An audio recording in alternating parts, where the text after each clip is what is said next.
Well, ladies and gentlemen, it appears as though if you were interested in picking up a fantastic tank that will earn you either loads of money, XP, or a variety of other things, then you will be able to pick one up within this next month and the next month-long earn operation for a tier 8 premium tank that is, of course, a pick between one of 3 tanks that you can see on screen right here.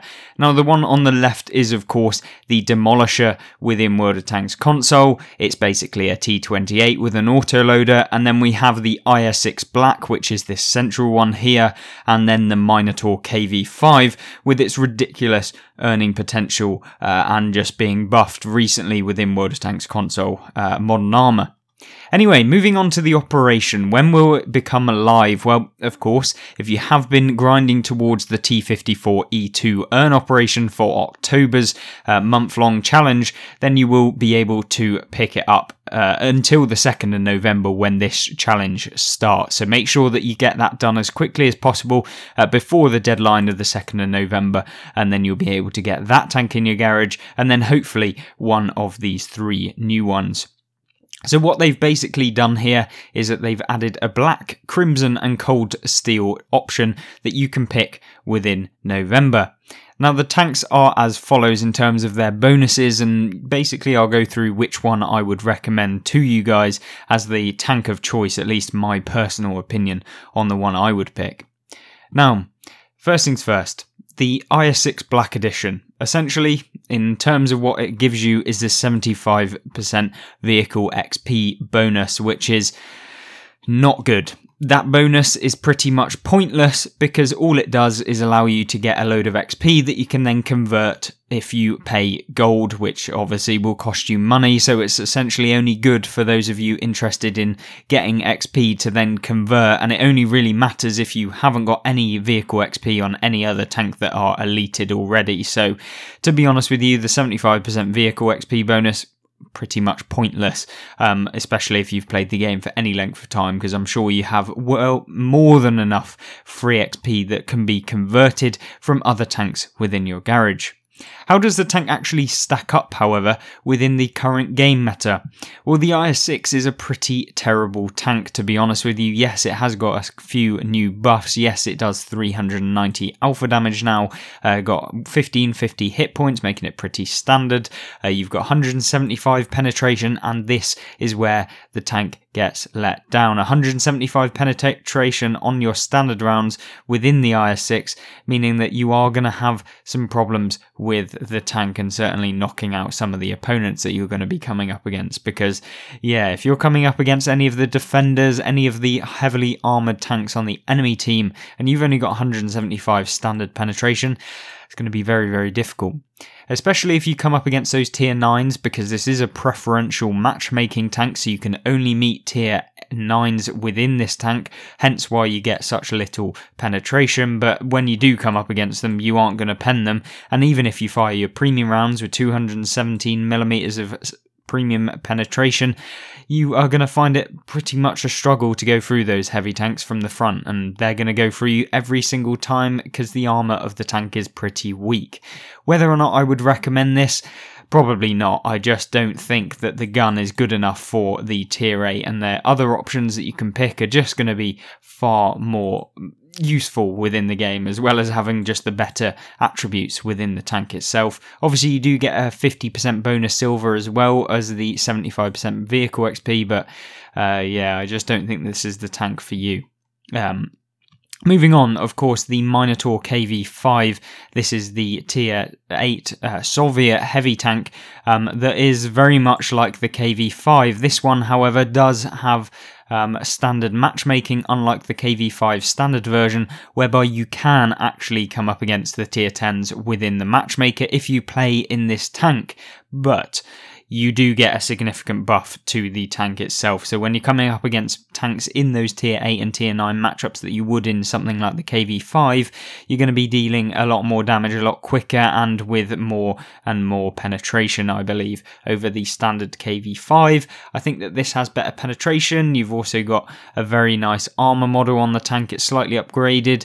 You certainly aren't going to be bouncing a whole lot, but with the upgraded armor that it got with some recent buffs to the tank and the Kv-5 and the Kv-4 and the Kv-3 and all the way up to the IS-4, that whole line got buffed along with this tank. And so, yeah, certainly more competitive within the tank, within World of Tanks, at least at the moment into the current meta as of the recording of this video.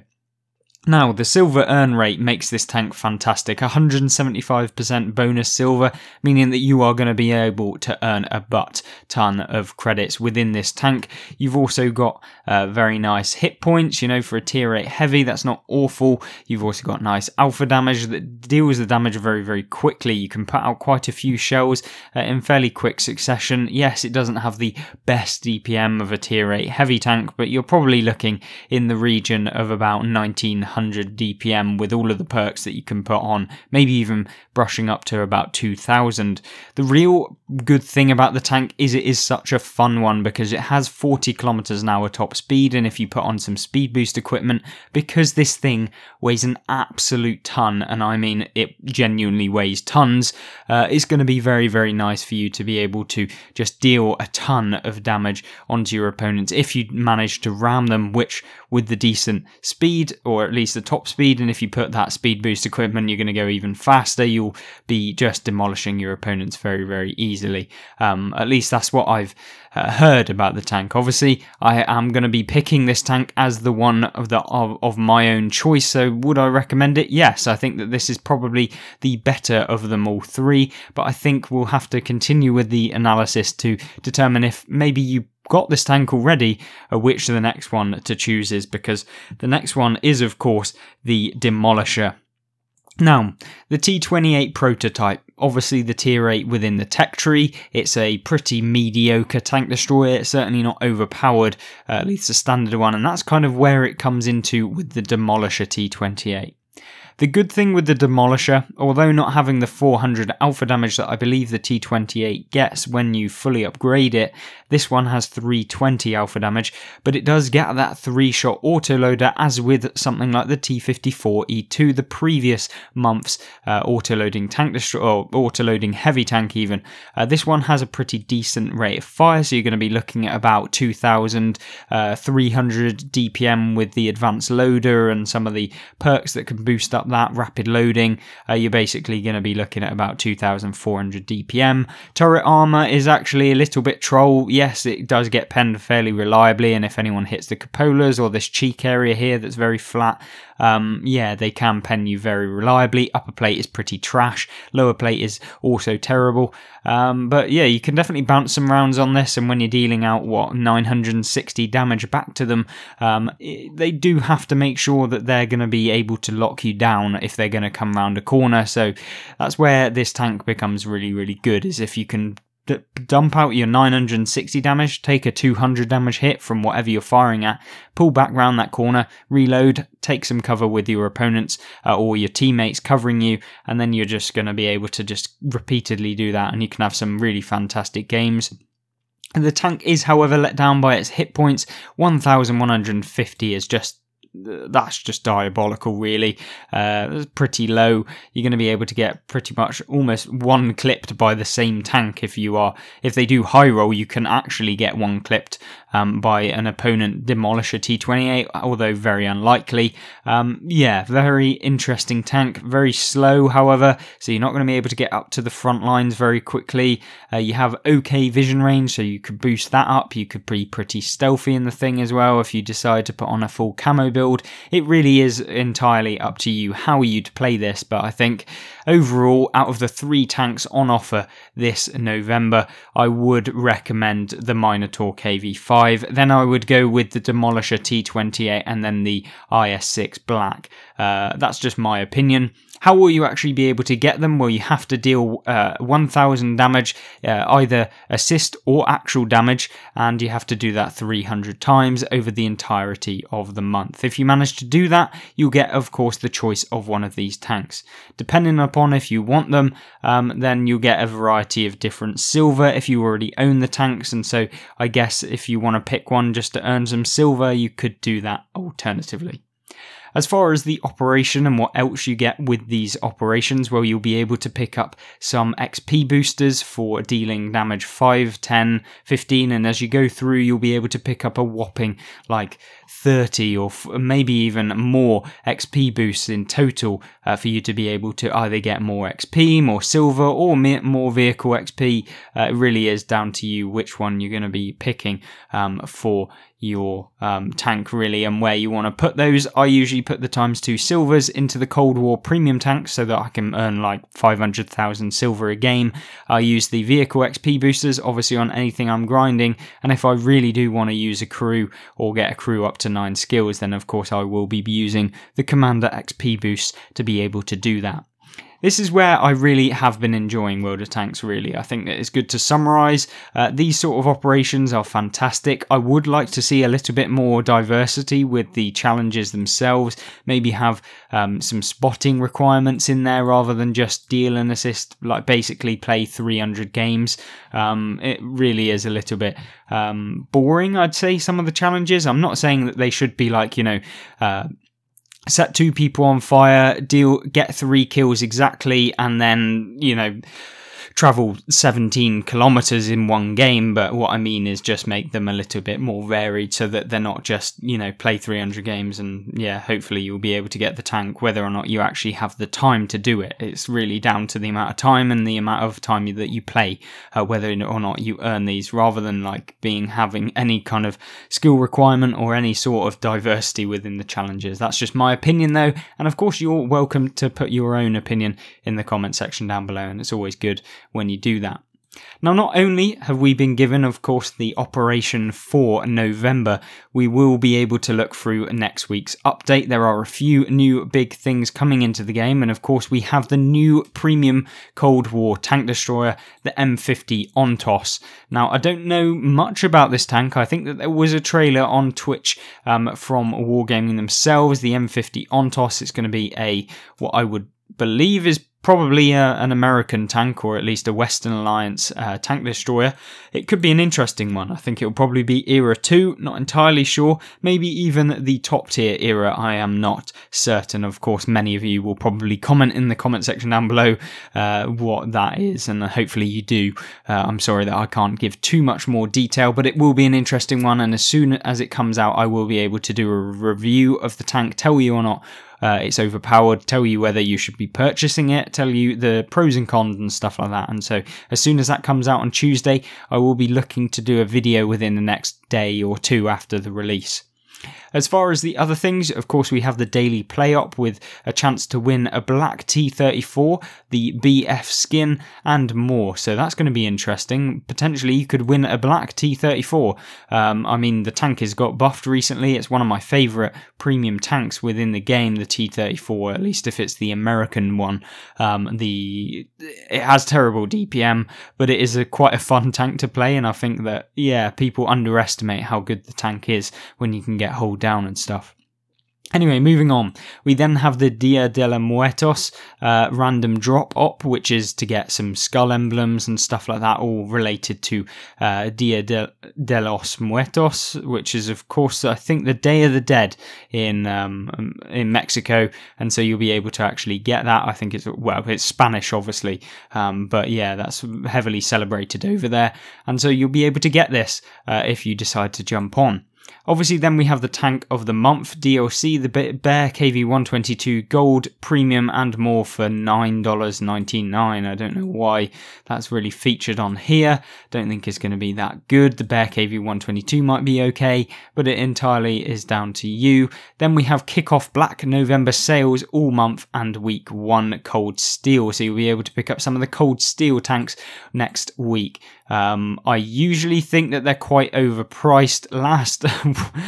holy cow, last November when the Black Friday tanks came on sale, it was just an absolute rip-off. It was like something like 70,000 gold to be able to purchase them all, and considering the black tanks are pretty awful in general, I don't really think that it was ever really worth it, and I did make a video calling Wargaming out on that kind of pricing, because it was like only 15% off or something. Not something I would ever really recommend. As far as the other things, we have the 3D Monster Commander bundles coming, so 10 to 15% off, entirely up to you.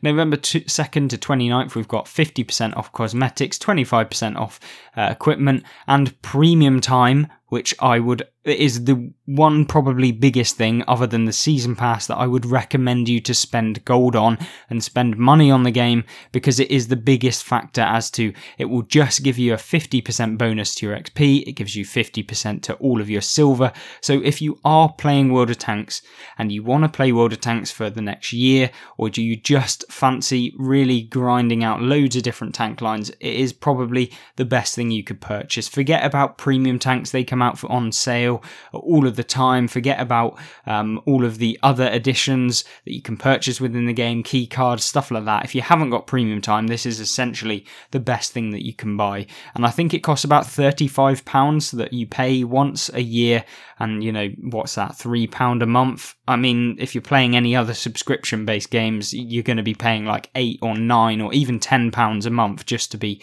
subscribed to another game. So I don't think it's awful pricing, but I definitely would recommend it if you're going to invest time. Obviously, I'm not saying that you have to buy it. You can play completely free, and I did for a long time. I just find if I haven't got as much time, which I haven't now, and I want to just get to the top tiers and stuff, it does actually help. There is no kind of beating around the bush. You basically pay to get somewhere faster, and that is essentially all it is. So if you're interested in, paying 35 quid, you know that you're going to get to the tank line 50% faster. It's entirely up to you whether you want that or not. So of course, let me know in the comment section down below, would you buy premium time? Is it something that you always have on your account, or do you really just play entirely for free? It's always interesting because I think not that many people really talk about premium time and how worth it really is. And I wouldn't recommend purchasing it full price. I think it's quite expensive, but definitely the 50% off when it's down to about 12,000 gold for a year, that's when I will buy it. And every year I usually buy that at that time. And it definitely is a good return on investment for the amount of hours it saves me grinding through some of the terrible tanks within the tech trees. As far as other ones, we have Cold Steel tanks returning, the trio 40% off and individuals 20% off. Other topics, we have the tanks Reforged on November 9th, which is the Jagdpanzer E100. Oh my word, I wonder what they're going to do to it. Are they going to give it more alpha damage? Are they going to increase the penetration even more? Are they going to give it more armor? Is the lower plate going to get better? Is the superstructure going to get better? It's entirely interesting to see what happens. Maybe the turning speed gets better. I don't know. I think it's all going to be a very interesting one, and I'm looking forward to grinding towards the Jagdpanzer E100 to test it out and show just how good the tank is itself. Matchmaking update is also happening, where class-based matchmaking is being tested, so there will be better matchmaking. Let's just hope that that comes in fairly quickly, because the matchmaker is an absolute shambles right now with the matchups and the having 5 light tanks on one team and 2 on the other, and then like 3 tank destroyers and 0 tank destroyers, and then you've just got an absolute nightmare with the balancing. And so, depending on what map you get, one team is like significantly more advantaged than the other one, which is of course something you don't want to try and balance a game. Marks of Excellence are currently being looked at once again. Competitive event coming on the January 18th to the 24th, +1 -1 event coming on November 19th next month. And we have British Cold War tanks in testing, so the medium tanks, that is the chieftain kind of line within Cold War. So that will be looking at things like the Challenger, and it will be a very, very interesting time when they come in. Maybe the game mode will become a lot more playable, and whether or not you will kind of want to play Cold War, maybe if you're some of those who are completely against it. I myself only play it for silver. I don't enjoy the game mode that much, but maybe when they bring in some of these tanks, I'll give it a better go, I should say. Communication wheel option additions are being discussed, so this is really disappointing that we haven't got this already within the game. Essentially, before you used to be able to call out various different things within the game, really tell your teammates a lot more about what you're hoping to do when you're falling back and stuff like that. Some of the stuff is already in the game currently, but there's a lot of things that are just missing. There's a lot of things that I really would like to see back in the game, and hopefully, fingers crossed, we get that coming back, because I don't see why they removed it and why they haven't just put it back into the game already. Wheeled vehicles are currently being worked on, so we will be seeing the French wheeled vehicles coming into the game. Whether or not they'll be on Cold War or the World War II mode, it is completely unknown. They haven't actually specified which mode it will be coming to, but I would assume, as with PC, that they will be coming to the World War II mode, and potentially coming as well to the Cold War mode in joint kind of update where they come to both. Mercenary contracts are still in progress, so they're actually still working on them. It's been a year almost, and yeah, hopefully they'll come as quickly as possible. And then, of course, as with yesterday's video and the massive change that Wargaming are going to be doing, is the Extra Life 25-hour live stream charity event, and it begins on 8 o'clock CDT on the 6th of November. So try and tune in if you can, try and support it, whether that be through your viewership or the money. I would recommend, supporting the charity if possible, because it is for a great cause. Obviously, if you didn't know, Minto Vimto has obviously left Wargaming. He will no longer be doing any of the community liaison. He is completely stepping back from his position as community liaison. He'll be looking probably to find somewhere else to kind of relax and chill, because I think that is quite a stressful position. And as you can see, Modern Call Out, the new kind of community focal point for Wargaming on console, that is who you'll be looking for. Hopefully, I wish her all of the best, and I really do wish Minto Vimto the best of luck with this new opportunity, as she has done here as well. So there we go. Hopefully you enjoyed this video. If you have anything to comment, then of course leave that in the comment section down below. I'll try and reply to them all, and yeah, looking forward to seeing what you have to say. Obviously, I hope you have a great rest of your weekend, and I hope to see you in one of the most recent videos on the update news and Minto and all of that sort of stuff that we've uploaded. Thank you very much for watching, and I hope to see you in one of those videos. Goodbye.